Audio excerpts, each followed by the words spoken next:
the front gate of the facility, and so this is where things sort of start. We take patients that either walk in or that are brought in by ambulance.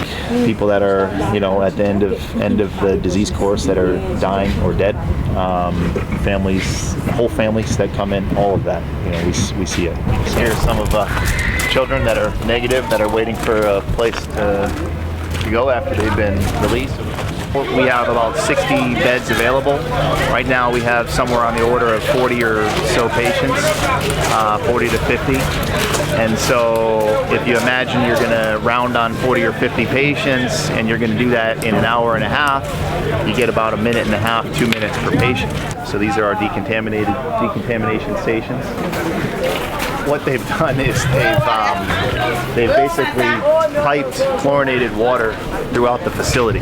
So what you can see is that we have spigots all throughout the facility where you either get 0.05% bleach or 0.5% bleach. This environment I consider to be an extremely safe environment. This is all predictable for me. I know what's going on with myself in there. I know what I feel very comfortable and safe with the processes of coming out of there.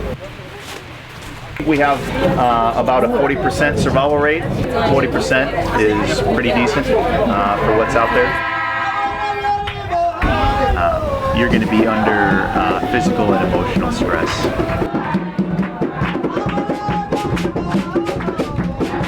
The physical stress of being in the PPE, doing the work, the emotional stress associated with the nature of the patients that we see. We had a mom come in who was pregnant and she was bleeding, and what we know about women that have Ebola is that it would be rare for them to have a viable baby.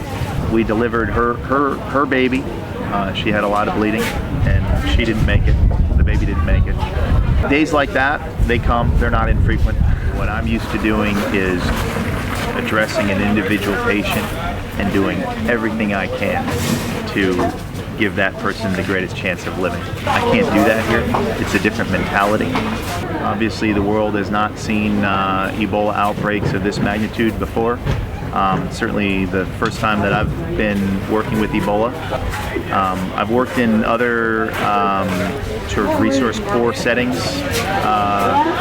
working with infectious diseases, plague in Madagascar, and done some work in Peru. But none of that really compares to what's going on here with Ebola. We need to be able to reduce the stigma associated with this disease, because even people that are cured or negative go home and are rejected from their community. We get them back. There's a lot of work to be done getting the people that are sick and dying out of their homes. We need to get them out of the community. We need to have outreach to be able to get them into facilities like this. And then we need to be able to build up from the base so that we can address the things that are contributing to mortality, building up so that we're able to provide that level of care for the folks that are here, for the greatest number of people, and getting this thing under control.